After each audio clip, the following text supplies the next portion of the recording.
Okay, here I'm going to show you how to install the keypad repair kit in the Panasonic cordless telephone.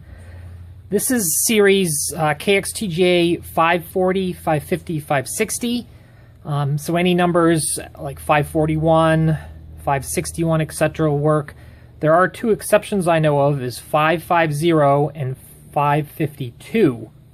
They have a different button here. It's a little tiny button with a joystick, and one of them has a color display. It won't work for that. I have a different one for those two. But the 551, which is between them, looks like this and uses this keypad. And 560, etc. Any letters after that, you can get the part number. Sometimes it's on the edge here. Usually it is, but sometimes it's not. And this one is right there, 560M. And the M is just a color code. There are some other numbers that are confusing, like here, the KX TGA560, and that's not what you want to pay attention to. Anyway, to install the keypad, what you need is a Phillips screwdriver and a flathead screwdriver, some cleaning stuff, Q-tips maybe, old toothbrush or a cleaning rag, isopropyl alcohol. I like the 91%, it has less water in it. It's pretty easy to do, and these are all these similar phones are pretty close. Now there's a speaker in the back, so there's a wire that you got to be careful when we take this apart. But really there's just two screws down here, and then there's just one more screw inside, so it's pretty easy. And they're very different screws, so no problem keeping track of them. Once you get those two screws apart, like to pry apart the bottom a little bit, and sometimes you can grab it like that and pull it apart. This one's a little harder than most, but that's what the flathead screwdriver is for. You want to get it started like that. We're not using this to pry the phone open. We just want to get it open and apply some pressure. Now there's already a snap here that's come off, and there's another snap here and here. But if you pry it, you'll damage the plastic. What you do is you just slide, you put the screwdriver in the groove, and you slide it up the housing, and both of those just popped out really easy. If it does get harder, sometimes you get up to the snap. Like if you get to a point where you can't push it anymore, then you just sort of just tweak it a little bit like that, and it'll pop out. At this point, sometimes you can get the other side out by wiggling it or whatever, but I'm gonna flip it over. Let's assume that didn't happen. Some of these are harder. If they've never been opened, they can cause a little bit more trouble. So I've gotten a bunch of the snaps out, and I'm applying pressure to pull apart the sides, and then just put this right above the headset jack and try to get it in that groove like that again, and just slide it up, and it pops right out. And then there's one big clip up at the top, but that one is just push. You just push a little bit that way. I don't want to use any force because there is the wires there, and you'll just rip them probably right off the speaker, and then your phone won't ring. You won't hear button pushes anymore, and the speakerphone won't work. So I just pulled that wire out of that tape so I'd have more room to work with.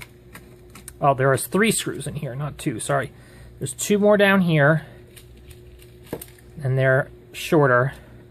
You can tell, much different. You want to make sure you don't put the long screws in inside the phone.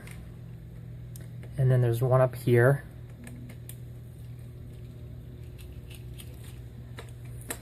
Now, those 3 are all the same. So we want to use those in the phone when we put it back together. Okay, so I got those 3 screws out. There's 2 charging pins here. Usually they're on top on most of the Panasonic phones, but this one they're sandwiched in between the circuit board. The headset jack cover here is going to fall out, so I'm going to take it out on purpose. And then you can just lift up the circuit board, and there's a wire over here that goes to the receiver speaker. So I'm going to kind of fold the board over like a book once I get it out of there. Like that. I want to be careful of that wire. So if you're cleaning your keypad's not working well, you can pull the rubber keypad right out and bring it to the sink and wash it off with hot water and soap and dry it off good before you put it back. If it's not too bad, you can just dab rubbing alcohol on a rag, you know, clean it off. The important part though is the circuit board. You've got to clean the circuit board off really well, and this one didn't really need it, but if it feels like sticky or slimy at all when you're done cleaning, you didn't do a good enough job. It should be nice, and you know, you should be able to slide your finger down with no resistance, and shouldn't see any oil or black marks or anything like that. Get that nice and clean. And if you need a Q-tip to get in there, you can do that. The only thing you don't want to get rubbing alcohol on is this microphone, and you'd have to like dump it on there.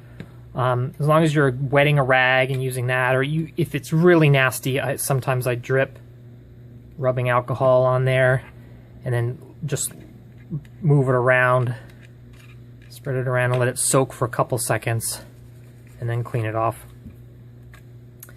So to put the keypad on, this is a sticker, and the first thing you should do is just kind of make sure you got the right one, line it up. It looks good. This one has, you know, a notch to line up for the board. Some of these phones have LEDs here for lights. This one doesn't, but there's holes there. You can see where there might be LEDs. This one doesn't have it. And there's a couple notches just to help you line everything up. So I know this is the right keypad, and I'm going to pick away at a corner. Now, if I have trouble starting it, I got it there okay, but if I had trouble, I might just switch over to a different corner and try it there instead. So I got the corner peeled off, and just slowly peel that paper liner off. And then I'm going to go and kind of hook that loop around the microphone, and then just kind of visually try to line up the board so it's not crooked.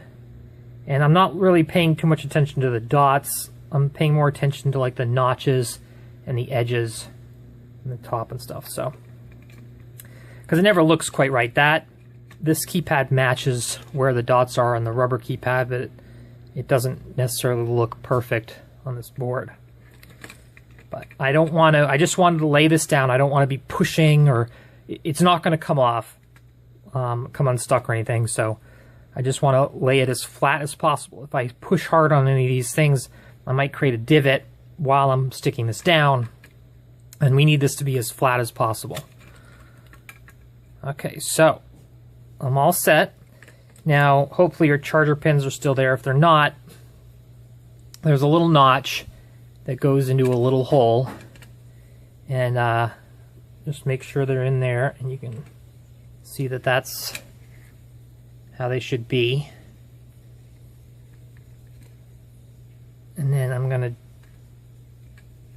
carefully flip this back over,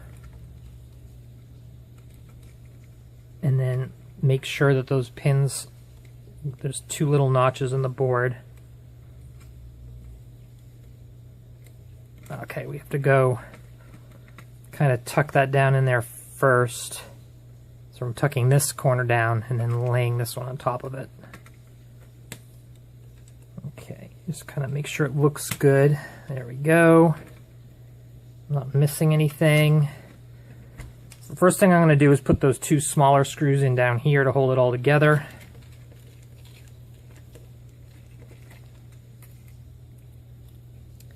And before I put it together any more than this, make sure these two screws are snug tight, because they make sure the contact to these charging pins is good. And then before I put the rest of it together, I'm just going to make sure all the buttons look good. There's nothing stuck under, you know, this isn't missing, one of these isn't jammed under there. They all look good. So I'll put that one screw in up here, the top of the phone. I'm going to take the headset jack. It's got a little notch. Fits in a slot, like that. And then I'm going to fold this back over now. You could tape this back down, but I never bother. And just be careful when you're putting it back that it's not sticking out, like it's not sticking outside the phone. You know, obviously it was sticking out either way or pinched anywhere. So I'm just going to make sure it's laying right there. And you got to start up at the top because there's a big clip up there, and just sort of get that in place. And then, okay. So the top's good, that side's good, and then you can just snap it back together. And then we got these 2 screws.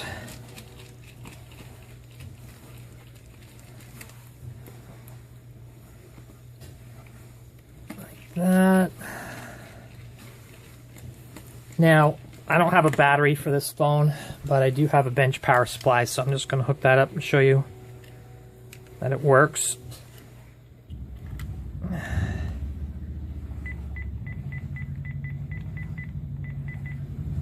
Now it's works great. Now the membrane keeps the oil and dirt from ever getting between the contacts and the circuit board again, so you should never have problems in the future. And the button should work great from now on. Thanks.